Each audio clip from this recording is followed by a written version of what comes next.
کہ قرآن کریم میں صورتیں ٹوٹل 114 ہیں، ٹھیک ہے؟ اب ہر ایک صورت کے شروع میں بسم اللہ لکھی ہوئی ہے. سمجھ میں آ رہی ہے بات ایس کے نور صاحب؟ جی جی. تو ہر صورت کے شروع میں بسم اللہ لکھی ہوئی ہے. تو بسم اللہ جو لکھی ہوئی ہے یہ قرآن کی ہی ایک آیت ہے، اور صورتوں کے درمیان میں فرق کرنے کے لیے اس کو لکھا گیا ہے کہ بھی اب یہ صورت مکمل ہوگی، اب یہاں سے دوسری صورت شروع ہوگی.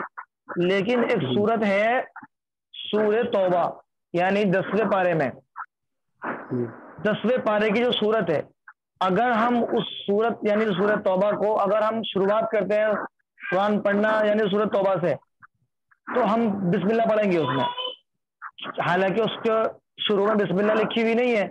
لیکن اگر ہم 10ویں پارے کے شروع سے پڑھتے آ رہے ہیں قرآن، اور ہمیں بیچ میں وہ صورت مل گئی، یعنی اس صورت کو بھی ہم پڑھ رہے ہیں، پیچھے سے پڑھتے آ رہے ہیں، تو پھر ہم اس صورت سے پہلے بسم اللہ نہیں پڑھیں گے. لیکن اگر اسی صورت سے شروعات کرنا ہے تو بھی بسم اللہ پڑھیں گے. سلیم صاحب آپ کو سمجھ میں آ گئی بات؟ ہاں ہاں سمجھ میں آ گئی. اچھا چلیے آگے. امام نماز میں بسم اللہ آہستہ پڑھے، نمبر 2. یہ قرآن ہو گیا. اب نمبر 2 ہے مسئلہ، یعنی حدیث. ترجمہ. حضرت انس رضی اللہ عنہ سے روایت ہے، فرماتے ہیں کہ میں نے رسول اللہ صلی اللہ علیہ وسلم، حضرت ابو بکر، حضرت عمر اور حضرت عثمان رضی اللہ عنہم کے پیچھے نماز پڑھی. میں نے ان میں سے کسی کو بھی بسم اللہ الرحمن الرحیم اونچی آواز سے پڑھتے ہوئے نہیں سنا. یعنی ہمیں نماز کے اندر امام کے پیچھے ہو یا یہ کہ ہم الگ نماز پڑھ رہے ہوں تو بسم اللہ ہم آہستہ پڑھیں گے، ٹھیک ہے؟ زور سے بسم اللہ ہم نہیں پڑھیں گے، ٹھیک ہے؟ بسم اللہ ہمیں زور سے نہیں پڑھنا، بسم اللہ میں آہستہ پڑھنا ہے.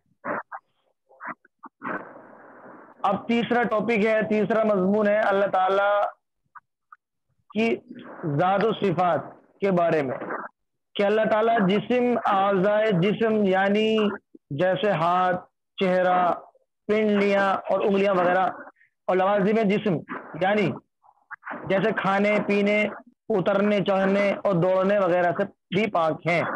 یعنی اللہ تعالیٰ کے نہ تو ہاتھ ہے، نہ پیر، نہ پاؤں، نہ آنکھ، نہ ناک، کوئی چیز اللہ کی نہیں ہے، ٹھیک ہے؟ باقی اللہ تعالیٰ کا وجود ہے، لیکن اللہ کا کوئی بھی جس طرح جسم کے حصے ہوتے ہیں، اللہ تعالیٰ کا کوئی بھی ایک عضو نہیں ہے، نہ آنکھ ہے، نہ ناک ہے، نہ کان ہے، لیکن اللہ تعالیٰ ہر چیز کو دیکھتا بھی ہے اور ہر چیز کو سنتا بھی ہے اور سب چیزوں کو کرنے والا بھی ہے. تو یہ ہمیں عقیدہ رکھنا ہے کہ اللہ تعالیٰ کا کوئی حصہ نہیں ہے، کوئی عضو نہیں ہے. قرآن و حدیث میں جہاں اللہ تعالیٰ کی طرف اعضائے جسم یا مخلوق کی صفات کی نسبت ہے، وہاں ظاہری معانی بالاتفاق مراد نہیں ہے، بلکہ وہ اللہ کی بعض صفات کی تعبیرات ہیں. پھر متقدمین کے نزدیک وہ صفات متشابہات میں سے ہیں، ان کی حقیقت اور مراد کو سوائے اللہ کے کوئی نہیں جانتا، جب کہ متاخرین کے نزدیک ان کی حقیقت مراد درجہ ذن میں معلوم ہے. جیسے ید اللہ، یعنی قرآن کریم کے اندر ایک آیت ہے ید اللہ یعنی اللہ کا ہاتھ، تو قدرت باری تعالی اس سے مراد اللہ تعالیٰ کی قدرت، اور اترنے سے مراد رحمت کا متوجہ ہونا ہے. یعنی کہ جو قرآن کریم میں الفاظ ہے ید اللہ فوق ایدیہم، کہ فوق ید اللہ، جیسے حدیث شریف کے اندر بھی آتا ہے کہ ید اللہ علی الجماعت، یعنی جماعت کے اوپر اللہ کا ہاتھ ہے. تو اللہ کا ہاتھ سے مطلب نہیں ہے کہ اللہ کا واقعی ہاتھ ہے، چونکہ اللہ کا ہاتھ نہیں ہے، تو اس سے مراد مطلب یہ ہے کہ جماعت کے اوپر اللہ کی قدرت ہے، یعنی اللہ کی اس کے ساتھ میں مدد ہے. سمجھے؟ کہتے ہیں نہیں جیسے کہ مثال کے طور پر ہم دنیا کے اندر رہتے ہیں، اب کوئی انسان کا کسی سے تعلق ہے، کسی انسان کا کسی بڑے آدمی سے تعلق ہے، اب تعلق کی بنیاد پر اس آدمی کو کہا جاتا ہے کہ بھئی اس آدمی کے اوپر فلاں آدمی کا ہاتھ ہے، کہتے نہیں ہیں؟ سلیم صاحب سمجھ میں آ رہی بات؟ ہاں بات آ رہی. تو کہتے نہیں کہ بھئی اس آدمی کے اوپر فلاں آدمی کا ہاتھ ہے، مثلا منتری جی کا ان کے اوپر ہاتھ ہے، یا فلاں ایم ایل اے کا ان کے اوپر ہاتھ ہے، اب وہ ہاتھ کا مطلب یہ نہیں کہ ہاتھ ہی ان کے اوپر ہے، نہیں، بلکہ ان کے پیچھے سپورٹ میں کھڑے ہیں، ان کی طاقت ان کی قدرت ان کے ساتھ میں ہے. تو ایسے ہی اللہ تعالیٰ کا معاملہ ہے، سمجھے نہیں؟ ہاں. تو اسی طرح اترنے کا حکم قرآن کیا اللہ تعالیٰ کا اترنے کا حکم نہیں، اترنے کا حکم نہیں، مطلب اس سے مراد ہے رحمت، اللہ کی رحمت متوجہ ہوتی ہے اترنے سے مطلب. اور نمبر 4 آ گیا مسئلہ. اب مسائل کے بارے میں بتا، یعنی کہ 3 باتیں ہو گئی. قرآن کے بارے میں بتا دیا گیا ہمیں کہ قرآن میں بسم اللہ جو ہے وہ ہمیں بسم اللہ ہر جگہ پڑھنا ہے، ہر صورت میں، اور ایک صورت میں ہمیں بسم اللہ نہیں پڑھنا. اگر پیچھے سے پڑھتے آ رہے ہوں تو بسم اللہ نہیں پڑھنی ہے، اگر اسی صورت شروع کرنا ہے تو بسم اللہ پڑھنی ہے. اور دوسرا بتایا تھا ہمیں حدیث کے بارے میں کہ حدیث شریف کے اندر بھی آتا ہے کہ امام کے پیچھے بسم اللہ نماز میں ہمیں آہستہ آواز سے پڑھنا ہے، زور سے نہیں پڑھنا. اور تیسری بات بتا دیا ہمیں عقیدے کے بارے میں، ہمارا عقیدہ کیا ہونا چاہیے کہ اللہ تعالیٰ کا کوئی ہاتھ نہیں ہے، کوئی عضو نہیں ہے، یعنی کوئی اللہ کا باڈی پارٹ کوئی بھی نہیں ہے. اب چوتھا نمبر آتا ہے ہمارا مسئلے کے بارے میں کہ مسائل بتا دیں، یعنی نمبر 4 نجاست حکمیہ کی قسمیں اور ان کے حکم. کل بتائی تھی نجاست حقیقیہ اور نجاست حکمیہ، تو کل نجاست حقیقیہ بتا دی گئی. اب نجاست حکمیہ اس کی 2 قسمیں ہیں، یعنی کہ نجاست حکمیہ کی 2 بہنیں سمجھو، ایک حدث اصغر، نمبر 2 حدث اکبر. اب حدث اصغر یعنی چھوٹی نجاست کو کہتے ہیں، اصغر مطلب بہت چھوٹا، اسے بولتے ہیں چھوٹی نجاست، اور یہ بے وضو ہو جانے سے لاحق ہو جاتی ہے. مثال کے طور پر وضو ٹوٹ گیا، ہوا خارج ہو گئی، تو یہ حدث اصغر ہے. تو یہ ہماری حدث اصغر یعنی یہ ناپاکی ہماری وضو کرنے سے دور ہو جائے گی. سمجھے؟ اس کو دور کرنے کے 2 طریقے ہیں. نمبر 1 وضو کرنا، یعنی اگر ہمارے پاس پانی ہے تو وضو کر لیں، اس سے ہمارے پاکی حاصل ہو جائے گی اور ناپاکی دور ہو جائے گی. نمبر 2 اگر پانی استعمال کرنے پر قادر نہ ہو، پانی نہ ہو، آس نہ ہو، تو پھر ہمیں تیمم کرنا پڑے گا پاکی حاصل کرنے کے لیے. ٹھیک ہے. نمبر 2 آتا ہے حدث اکبر، یعنی بڑی نجاست کو کہتے ہیں. حدث اکبر جو کہتے ہیں وہ کہتے ہیں بڑی ناپاکی کو. بڑی ناپاکی کا مطلب یہ 3 طریقے سے ہوتی ہے. بڑی ناپاکی کتنے طریقے سے ہوتی ہے؟ 3 طریقے سے ہوتی ہے. نمبر 1 جنابت مانی، یعنی کہ شہوت کے ساتھ یعنی اٹریکشن کے ساتھ منی اپنی جگہ سے نکل جانا، منی کا اپنی جگہ سے نکل کر کے باہر آ جانا، اسے بولتے ہیں جنابت. ٹھیک ہے. اس سے کیا ہے کہ ہم ناپاک ہو جائیں گے اور غسل ہمارے اوپر واجب ہو جائے گا. نمبر 2 حیض، یعنی جو بالغ لڑکی کو ہر مہینے آنے والا بلڈ کم از کم 3 دن اور زیادہ سے زیادہ 10 دن ہوتا ہے، یہ بڑی ناپاکی ہے. اور اسی طرح نمبر 3 نفاس کا مطلب یعنی بچے کی پیدائش کے بعد آنے والا بلڈ جس کی کم سے کم کوئی مقدار نہیں ہے لیکن زیادہ سے زیادہ دن 40 دن ہوتے ہیں. اور اس حد یعنی بڑی ناپاکی کو دور کرنے کے بھی 2 طریقے ہیں. چھوٹی ناپاکی کو دور کرنے کے 2 طریقے تھے اور اس بڑی ناپاکی کو دور کرنے کے بھی 2 طریقے ہیں. چھوٹی ناپاکی کو دور کرنے کے 2 طریقے تھے. پہلا نمبر 1 وضو کرنا، اور وضو کا پانی نہیں ہے تو تیمم کر لینا. اور دوسری یعنی بڑی ناپاکی دور کرنے کے بھی 2 طریقے ہیں. نمبر 1 غسل کرنا، یعنی ان پر ہمارا وضو سے کام نہیں چلنے کا بلکہ غسل کرنا پڑے گا. نمبر 2 اگر پانی نہ ہو تو پھر تیمم کرنا پڑے گا. تیمم ایسے ہی کریں گے جیسے وضو کے لیے تیمم ہوتا ہے، غسل میں بھی تیمم ایسے ہی کریں گے جیسے کہ وضو میں تیمم کرتے ہیں. تیمم دونوں میں ایک ہی جیسا ہوگا. ٹھیک ہے، سمجھ میں آگے بات؟ ٹھیک ہے. ہاں. دوسری بات ایک مسئلہ اور بتا دوں ذہن میں رہ جائے ہمارا. مثال کے طور پر اگر ہم اپنی بیوی کے ساتھ ہم بستری کر رہے ہوں، ٹھیک ہے، بیوی کے ساتھ ہم بستری کر رہے ہیں اور کرنے کے ہم نے شروعات کی ہے، اور شروعات کرنے میں یعنی کہ ہمارا جسم اس کی جسم میں داخل ہو جائے اور فوراً کوئی ایک ایسا وقت آ جائے کہ فوراً ہمیں ہٹنا پڑ جائے اور یعنی کہ ہمارے جو حصہ ہوتا ہے، یعنی جو ہمارا آلہ تناسل ہے، اس کا جو آگے کا حصہ ہوتا ہے، اس کو حشفہ بولتے ہیں، اس کو عربی میں بولتے ہیں حشفہ، یعنی انگلش میں یا ہندی میں سپاری اس کو بولا جاتا ہے۔ اگر اتنا اندر چھپ گیا ہے اور اس کے بعد چاہے ہم اس میں ڈسچارج ہوئے ہوں یا نہ ہوئے ہوں، اگر ہمیں اتنا چھپ گیا اور باہر نکلنے کی ضرورت پڑ جائے، یعنی کسی کام سے نکلنے کی جانے کی ضرورت پڑ جائے، تو پھر بھی ہمارے اوپر غسل واجب ہو جاتا ہے، عورت کے اوپر بھی اور مرد کے اوپر بھی، چاہے اس میں ہم ڈسچارج ہوئے ہوں یا نہ ہوئے ہوں، ٹھیک ہے۔ بعض لوگوں کو کنفیوژن رہتا ہے کہ بھی ڈسچارج تو ہوئے نہیں تھے تو غسل واجب بھی نہیں ہوا، سمجھے؟ تو بہت لوگ نماز یوں پڑھ لیتے ہیں اور اپنے قرآنوں کی تلاوت بھی یوں کر لیا کرتے ہیں، تو اس لیے یہ مسئلہ ذہن میں ہو، ٹھیک ہے بھائی۔ اور اب نمبر 5 آتا ہے سو کر اٹھنے کی دعا۔ کل بتائی تھی سونے کی دعا، اللہم بسمک اموت و احیا، سو کر اٹھنے کی دعا۔ سو کر اٹھنے کی دعا ہے الحمدللہ الذی، اور میرے ساتھ الحمدللہ احیانا احیانا بعدما بعدما اماتنا اماتنا وإلیہ النشور۔ وإلیہ النشور۔ جی ہاں، اس کا ترجمہ بھی یار ذہن میں رکھ لیں کہ تمام تعریفیں اس اللہ کے لیے ہیں اس کے بعد جگایا اور اسی کے پاس ہم سب نے اکٹھے ہونا ہے، یعنی ہم سب کو جانا ہے اسی کے پاس، ٹھیک ہے۔ کسی کا کوئی کوشچن؟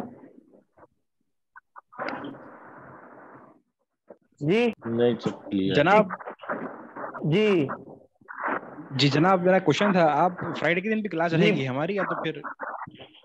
فرائیڈے کے دن کلاس رہے گی انشاءاللہ، مفتی صاحب نے بتایا تھا کلاس رہے گی جی جی۔ اور کسی کو کچھ معلوم کرنا ہے؟ جی نہیں، آج رہبر صاحب نہیں آئے آج؟ سلیم صاحب رہبر صاحب کہاں رہے آج؟ نہیں آج نہیں دکھلائی دے رہے، وہی میں دیکھ رہا تھا ان کو، ہاں آج رہبر بھائی نہیں آئے، آج ایس کے نور صاحب نئے دکھائی دے رہے ہیں، اور یہ محمد شاہ نواز ہیں، یہ دکھائی دے رہے ہیں نئے، یہ آج نہیں دکھلا رہے ہیں جی اچھا ٹھیک ہے بھی، روزانہ پڑھیں پابندی سے انشاءاللہ، ٹھیک ہے، پابندی سے پڑھنا ہے، انشاءاللہ ٹھیک ہے ٹھیک ہے ٹھیک۔ السلام علیکم ورحمۃ اللہ۔ وعلیکم السلام۔ وعلیکم السلام۔